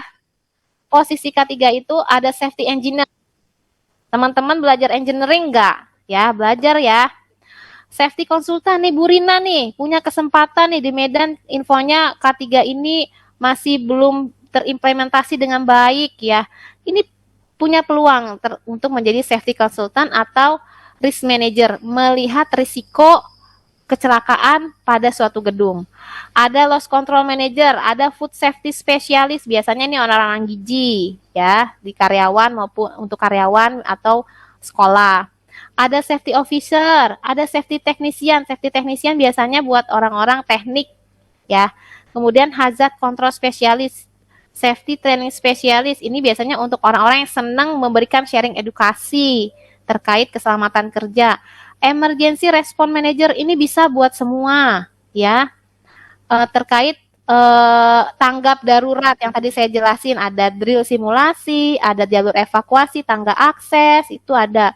Terus ada safety compliance officer, ini biasanya yang senang dengan perundang-undangan, karena suatu proyek tidak jauh dari persyaratan undang-undang, menteri, peraturan gubernur. Nah, ini safety compliance officer yang suka dengan undang-undang di sini. Kemudian safety supervisor terkait pengawasan di lapangan, product safety engineer, biasanya ini nanti di pabrik-pabrik industri juga bisa. Safety director, nah barangkali itu ya, bisa juga. Ini Bu Rina nih punya kesempatan nih safety director nih.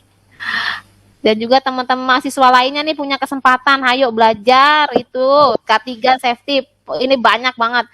Kemudian bisa jadi Vice President Safety and Health, tuh kan banyak posisinya, ini nggak saya sebutin kebanyakan soalnya. Lanjut Bu Rina. Nah, di mana sih tadi personel K3 bekerja? Nah, tadi saya sudah bilang K3 itu harus dimiliki semua industri, karena apa? Ini dilihat ya, di konstruksi itu baru 8,4% ya, tapi belum banyak dilakukan, terutama di Indonesia. Kalau di luar negeri itu banyak sudah berjalan. Nah, ini punya peluang nih, teman-teman semua nih yang kuliah nih ya. Ada di manufaktur, ada di insurance, finance juga ada. Di finance, di insurance, ngapain Bu orang K3, orang-orang sipil ke asuransi? Hey, Anda harus membuka mata Anda. Ingat tadi Bu Rina bilang apa? Kecelakaan tertinggi ada di konstruksi, ya. Jadi setiap asuransi itu harus mengerti detail terkait pekerjaan konstruksi dan item-item apa saja yang harus dilengkapi gitu. Ini ada construction, ada mining, ada utilities banyak. Lanjut Bu Rina. Dan peran tanggung jawab struktural K3 juga ada berbagai macam ya, ada 5, ada statistik, designer, developer, evaluator, organizer. Lanjut. Statistik keeper ini nanti dia biasanya akan mengelola data seperti kebiasaan yang tidak baik dan near miss ataupun kecelakaan kerja, sehingga nanti akan ada investigasinya, dibuat statistik kecelakaan dalam bentuk pelaporan. Penyebabnya kenapa? Metodenya bagaimana, instruksi kerjanya bagaimana, alatnya bagaimana, prosesnya bagaimana, itu nanti akan ada dari statistik keeper. Lanjut. Desainer. Nah, ini yang orang-orang teman teknik sipil juga bisa masuk nih, yang seneng gambar ya, mendesain program, membuat program, mengupdate, mengevaluasi, memonitor, dan juga merevisi. Lanjut. Mendevelop. Ini adalah orang-orang yang senang berinovasi atau mengembangkan, punya mimpi, punya ide, punya visi. Teaching, learn, knowledge, experience, development, skills, coaching. Ya, termasuk juga teaching sebagai developer, mengembangkan struktur fungsional baik departemen. Nah, ingat departemen juga ada depan engineering dan juga safety. Lanjut. Evaluator ya, ada audit. Tadi saya bilang ada inspeksi, ada audit internal, ada eksternal. Di sini ada. Lanjut. Organizer. Nah, ini biasanya yang orang yang sering ngingetin untuk setiap kegiatan nih, ada tempatnya di sini sebagai organis, karena safety itu proyek itu banyak kegiatannya. Selain untuk membuat bangunan juga ada program-program lain. Lanjut. Nah, yang penting disiapin kompetensinya, minimal harus punya first aider, ahli K3 umum, scaffolder, ataupun kalau untuk konstruksi minimal ahli K3 muda konstruksi. Oke. Dan kompetensinya seperti ini ya, bisa dilihat dari pelatihan sampai asesor, auditor, dan asesor. Lanjut. Nah, ini sebenarnya kalau untuk personel K3 bisa ke instruktur, auditor, dan asesor. Penilai, auditor itu yang mengaudit, asesor itu yang memberikan penilaian. Intinya kita harus memulai diri kita dengan K3 karena sekarang sudah terbiasa semua itu K3. Oke, terima kasih. Terima kasih Bu Rina. Ini penyampaian saya mungkin. Ada yang mau bertanya silahkan. Apa sudah jelas semua? Izin Bu. Boleh, silahkan. Ini Ricky Adrianus Lalahi. Silahkan Ya, Bu. Ricky. Izin pertanyaan saya, apa tantangan terbesar yang dihadapi dalam penerapan SMK 3 di proyek konstruksi, dan bagaimana cara mengatasi pekerja yang enggan mematuhi protokol K3, Bu? Sekian, Bu. Ricky ya, saya panggil Ricky aja. Boleh. Oke. Abang Ricky. Ya, Bang Ricky nanya terkait tantangan terbesar K3 di dunia konstruksi dan cara mengatasinya. Jadi gini, Bang Ricky. Dalam dunia konstruksi itu, kita kan berharapnya proyek itu lancar, tidak terjadi hambatan baik mutu, baik waktu, baik safety. Ya, mutunya baik, waktunya tepat sesuai target mungkin, atau belum target sudah selesai. Safety-nya apa? Tidak terjadi kecelakaan ya, tidak terjadi fatality, tidak terjadi kehilangan jam kerja. Nah, tantangannya apa dalam K3 ini? Kalau terjadi kecelakaan itu ada 2 penyebab. Yang pertama adalah kondisi yang tidak aman, yang kedua tindakan tidak aman. Kalau kondisi tidak aman, ini bisa kita arrange, bisa tim engineering, tim lapangan, SM, safety, mekanik, kondisikan misalnya apa? bekerja di ketinggian supaya tidak jatuh pakai platform. Bekerja malam hari gelap kasih pencahayaan. Tapi kalau untuk tindakan tidak aman, ini adalah dari pekerjanya masing-masing, dari manusianya masing-masing. Ini adalah yang terbesar. Kecelakaan terjadi tuh karena tindakan tidak aman. Nah, tindakan tidak aman kita tadi bisa berikan pelatihan ya. Tadi kan saya ada foto-fotonya untuk pelatihan bekerja ketinggian, kemudian simulasi drill, penanganan limbah B3, kerja aman, itu kita kasih pelatihan supaya dia tahu, dia sadar untuk melakukan pekerjaan yang aman. Tapi kalau pada dasarnya manusia itu, pekerja itu sendiri tidak patuh, itu adalah tantangan terbesarnya. Cara mengatasinya adalah Bang Riki mungkin sering dengar tukang obat ya. Tukang obat itu tidak henti-hentinya menjelaskan penyakit dan menawarkan obatnya. Itulah cara mengatasinya. Bersiap-siaplah selalu, jangan lupa, jangan capek untuk mengingatkan dan jangan pernah marah untuk diingatkan ya. Kalau kita mengingatkan, kita kasih edukasi, kita kasih pelatihan, kita kasih training, kita selalu ingatkan, mudah-mudahan kecelakaan itu tidak terjadi. Karena kalau di dunia konstruksi itu dua, karena apa? Kondisi tidak aman dan tindakan tidak aman. Ingat, pekerja-pekerja di konstruksi itu adalah bukan pekerja-pekerja yang punya, mohon maaf, punya background pendidikan yang mumpuni, yang cukup ya. Kalau di pabrik mungkin ada persyaratannya minimal SMA atau minimal D3 atau minimal. Kalau di proyek, di konstruksi, ada nggak persyaratannya kalau untuk pekerja minimal S1, SMA? Pasti bubar. Karena rata-rata pekerja pada dunia konstruksi itu notabene-nya SDM-nya rendah, dengan pendidikan yang rendah. Disitulah tantangannya kita untuk mengingatkan orang yang tidak tahu menjadi tahu, sudah tahu mau melakukan. Nah, itu Bang Riki. Gimana jawabannya? Cukup nggak? Cukup jelas, Bu. Jawab nggak? Robertino dari tadi nih. Izin ya Bu bertanya. Boleh, silakan Oke. deh. Pengaruh dari pelatihan itu kan Bu, pasti tidak 100% masuk atau diterima oleh para pekerja. Terutama untuk pekerja yang mungkin sudah berkeluarga, pasti mencari nafkah dengan bekerja keras. Terkadang mengabaikan kesehatannya, Bu. Bagaimana perusahaan untuk memonitoring kesehatan dari tiap pekerja tersebut, Bu? Caranya untuk monitoring setiap hari, atau bagaimana, dan apa saja yang diperlukan untuk memonitoring kesehatan tersebut, Bu? Terima kasih. Oke, ini dari Bang Robertino ya? Betul, Ibu. Semester berapa nih? Semester 6, Bu. Wis. Oke. Saya jawab ya. Jadi tadi pertanyaannya adalah bagaimana perusahaan memonitoring kesehatan pekerja gitu ya. Iya, Bu.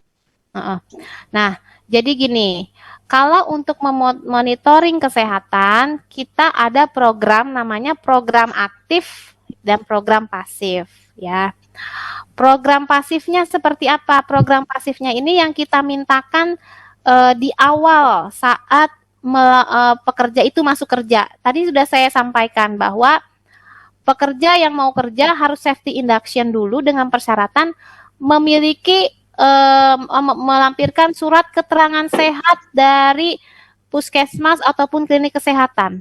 Artinya dia bekerja, masuk kerja dalam kondisi sehat ya. Nah, sudah sehat, dia kerja dalam pekerjaan, dia lembur malam, dia setiap hari kerja, cuacanya buruk, atau dia begadang, itu menjadi faktor yang membuat imunitas atau kesehatan pekerja itu menurun, betul ya? Apa yang harus kita lakukan sebagai tim manajemen project? Yang pertama adalah tentunya dalam setiap proyek harus punya peraturan yang harus dijalankan. Referensinya tadi dari peraturan pemerintah ataupun dinas kesehatan terkait ya. Di mana misalnya dalam setiap pekerjaan ketika dia lembur malam, dia tidak boleh masuk pagi. Ini peraturan proyek ya yang bisa berbeda di setiap proyek. Dia tidak boleh masuk pagi, dia boleh dimasukkan ketika sudah masuk jam siang. Itu pertama. Yang kedua, setiap ini untuk program aktifnya, dia tiap kita pagi masuk harus ada pengecekan. Itu ada balok titian yang harus dia injek tuh ya. Kalau dia ngantuk, nggak konsen, capek, lelah, pasti dia akan jatuh. Nah, dari balok titian itu, kalau jatuh akan kita pisahkan dulu. Nah, di setiap proyek harus punya fasilitas minimal P3K dan juga first aider atau tenaga P3K yang bersertifikat dan berlisensi.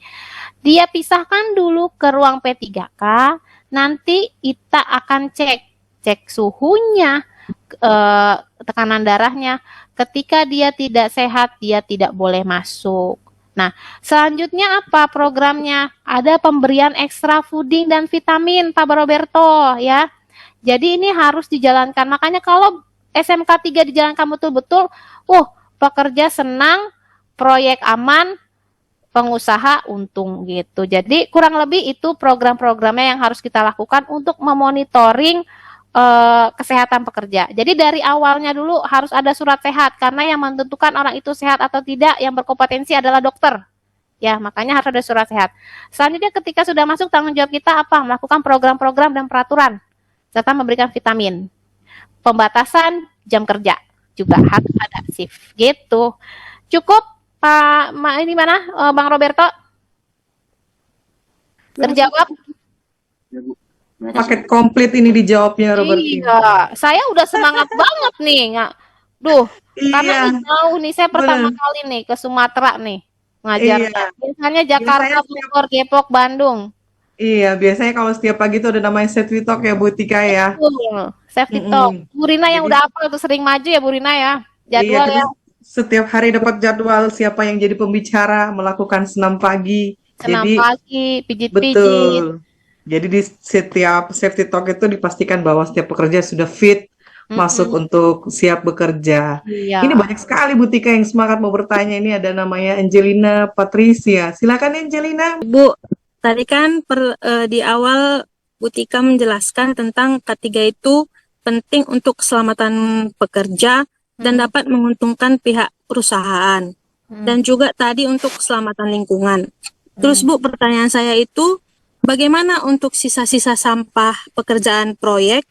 Itu biasanya dibuang kemana? Dan bagaimana pengolahan sisa sampah dari pekerjaan proyek untuk menjaga keselamatan lingkungan sekitar proyek, Bu?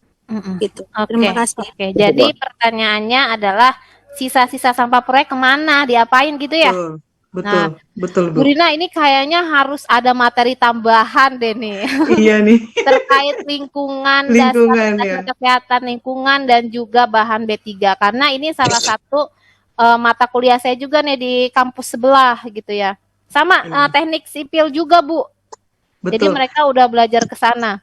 Nanti kita buka satu sesi lagi buat Bu Tika mengenai lingkungan ini, Bu. Tapi harus semangat mahasiswanya, kalau nggak semangat saya males ya. Betul, setuju. Ini saya coba jawab secara singkat dulu ya Bu Rina ya, dan Boleh. apa namanya, Angelina ya. Aduh, Betul, cantik sekali Angelina. namamu, Nak. Ya, jadi betul tadi pertanyaannya bahwa setiap ada produktivitas, setiap ada produksi, setiap ada hasil, itu pasti menghasilkan sampah. Pertanyaannya kemana sampahnya? Nah, di proyek itu ada undang-undang dari peraturan lingkungan hidup ya, peraturan lingkungan hidup dan peraturan Menteri Kesehatan. Jadi dari peraturan itu mewajibkan satu, setiap proyek konstruksi harus mempunyai gudang limbah B3, TPS, tempat penempatan sampah sementara, kemudian pengolahan sampah yang baik, keempat, pembuangan sampah yang dilakukan oleh instansi yang sudah memiliki izin. Jadi pertama harus punya TPS dulu, tempat pembuangan sampah. Ini untuk sampah-sampah yang bisa dibuang yang bukan B3 ya. Yang bukan B3 harus punya TPS yang nanti dipisah dari merah, kuning, hijau. Kalau sampahnya sampah B3 atau sampah yang bahan berbahaya, beracun, itu harus dipisahkan dulu di rumah gudang limbah B3. Gudang limbah B3 ini boleh paling lambat disimpan per 6 bulan ya. Nanti kalau sebelum 6 bulan udah penuh, udah banyak, boleh dibuang. Tapi kalau masih sedikit di gudang itu boleh bertahan 6 bulan. Kalau udah 6 bulan masih sedikit harus dibuang. Harus manggil PJK 3 yang nanti akan membuang, namanya transporter limbah B3 dan menghancurkan lagi B3 atau mengolah B3. Biasanya ini vendor-vendornya, contohnya saya sebut merek nggak apa-apa ya Bu Rina?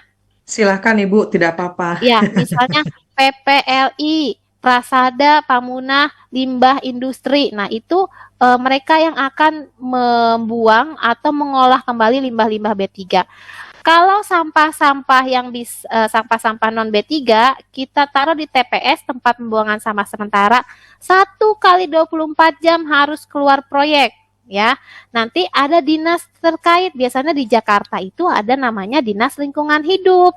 Dinas Lingkungan Hidup nanti setiap hari atau berapa hari sekali dia akan mengambil sampah-sampah itu. Yang kalau di sini biasanya mobilnya warna oranye Bu Rina. Ada yang warna kuning juga. Nah, saya kurang tahu kalau di Medan warnanya apa itu. Kayak sama deh, warna oranye juga Sama deh. ya, ya nanti itu akan diolah lagi. Iya. Jadi seperti itu ya Angelina, untuk sampah-sampah harus ada TPS dan rumah gudang limbah B3-nya. Tidak boleh dibuang sembarangan. Paham ya? Paham. Menjawab Angelina. Terjawab nggak? Cukup ya? Pinter kali Iya. kamu tanyanya lingkungan, yang lain keselamatan terus nih, bagus. Iya, karena memang sampah ini kadang jadi masalah juga di Polemik. proyek ya Bu ya. Betul, tunjukkan tuh siapa yang buang sampah gitu. Ini tanggung jawab siapa. Bagaimana cara menangani tekanan jadwal dan anggaran yang seringkali mengancam penerapan K3 di proyek konstruksi? Dan apa saran Ibu untuk manajemen proyek dalam situasi seperti itu? Wah, Wow, terkait masalah anggaran duit. ini. Aduh. Anggaran K3 masuk nggak ini ke anggaran proyek Bu Tika? Ya, langsung jawab ya.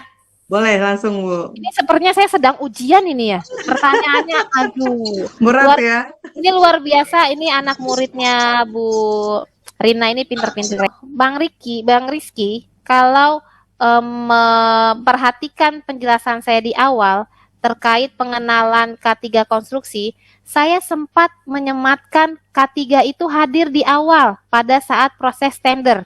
Betul ya? Ya mungkin yang masih ingat proses tender. Nah, bagaimana caranya supaya pengadaan anggaran itu bisa diterapkan betul-betul ya programnya, karena nanti biasanya ada gap tuh. Bos maunya keluar duitnya jangan banyak-banyak deh. Nah, terus kita sementara kebutuhan lapangan terkait safety atau proteksi itu harus dijalankan. Nah, itu pasti ada.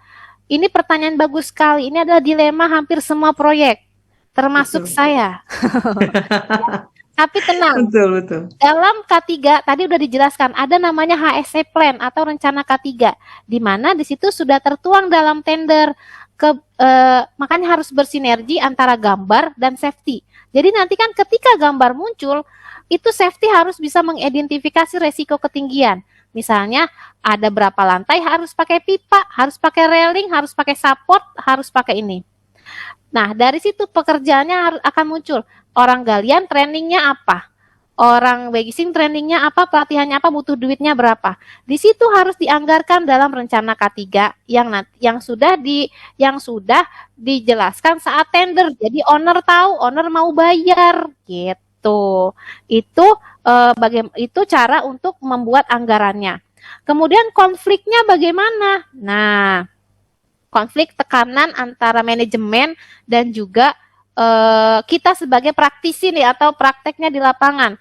Jadi Kenapa tadi saya menjelaskan terkait kebijakan K3? Komitmen itu harus ditandatangani oleh pimpinan perusahaan tertinggi. Nah, disitulah komitmen perusahaan untuk mengeluarkan anggaran. Nanti pasti akan sering ribut-ribut ya, atau adu argumentasi terkait ini. Pasti, saya pun seperti itu. Tapi kita landaskan lagi, kita punya HSE plan, kita punya rencana yang ditandatangani oleh seluruh tim. Baik tim internal kita, kontraktor, maupun sebagai ada owner. Itulah senjata kita. Ya, Bang Rizky. Kalau ada yang, kamu jangan beli airplug, nggak ada duitnya. Dia bilang gitu. Siapa bilang? Aku sudah masukkan ini dalam anggaran. Nah, kau sudah tanda tangan di sini. Ayo cairkan. Ibarat kata gitu. Paham ya Mas Rizky ya? Ya, tadi intinya safety itu harus ada di awal. Jadi dalam tender harus ada pengeluaran safety, kemudian dijelaskan dalam rencana atau HSE plan pengeluaran, tindakan, program semua ada. Tanda tanganlah kebijakan situ dan komitmennya. Itu ya. Oh, yang menjadi pertanyaan saya kan, tadi Bu menjelaskan tentang peraturan dan undang-undang mengenai K3. Ya. Nah, yang menjadi pertanyaan saya itu Bu, bagaimana jika terjadi?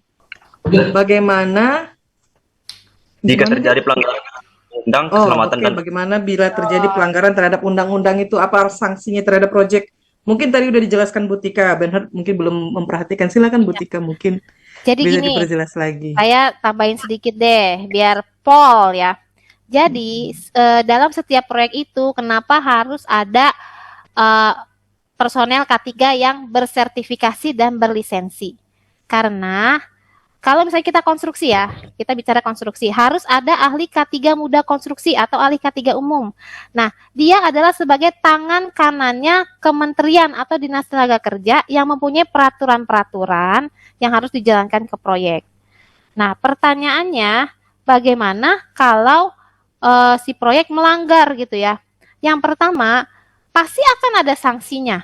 Ya, tadi ada sanksi tertulis administrasi, teguran 1, 2, 3, kemudian nanti akan ada pencabutan, sampai ada pemberhentian aktivitas. Itu adalah sanksinya kalau tidak dijalankan.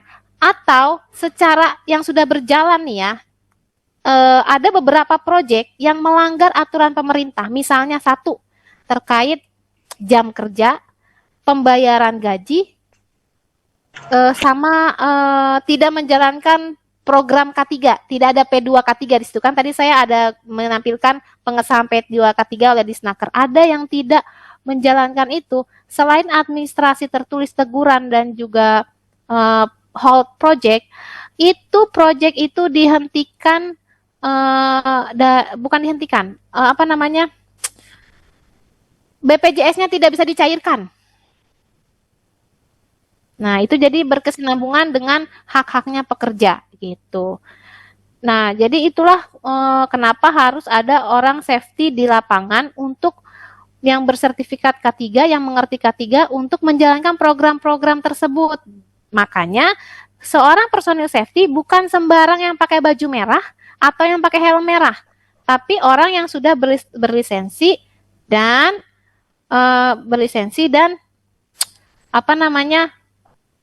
diketahui oleh Dinas Tenaga Kerja gitu. Iya, gimana Bernhard? Betul ya. Jadi jangankan berdasarkan undang-undang, kita di lapangan aja melanggar, bisa stop work ya Bu Tika ya. Iya, proyeknya Bu Tika stop. ini polisi proyek ini, jadi kalau tidak ada yang taat, tidak pakai APD, pekerjaan diberhentikan. Bu Rina pernah saya stop ya? Waduh, banyak kali Bu. Pengalaman ya. Tapi memang itu harus berjalan ya. Iya betul. Iya, ini satu lagi kita coba ke Satu lagi ya. Yohanes Simangunsong, silahkan Jo. Jika dalam sebuah proyek terjadi kecelakaan nih Bu, dan pekerjanya mengalami kecelakaan yang mungkin tidak bisa dia bekerja lagi, apakah ditanggung jawabi oleh proyek seumur hidup atau selesai proyeknya selesai saja Bu?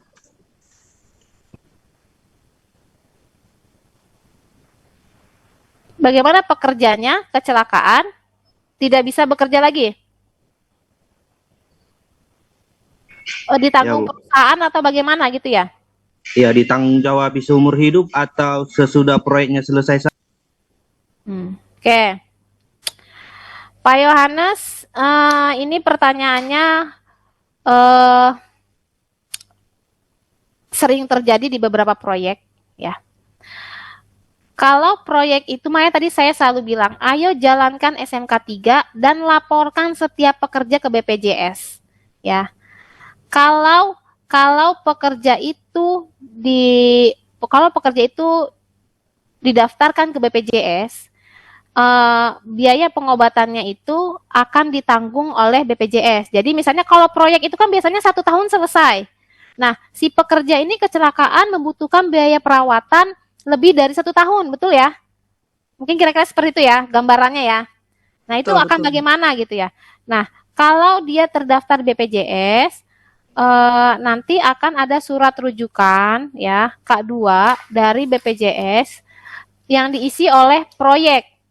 Diisi oleh proyek, dikirimkan, dibuat permohonan ke BPJS untuk dilakukan tindakan, misalnya operasi. Nah, setelah operasi itu ternyata dia butuh perawatan rawat jalan.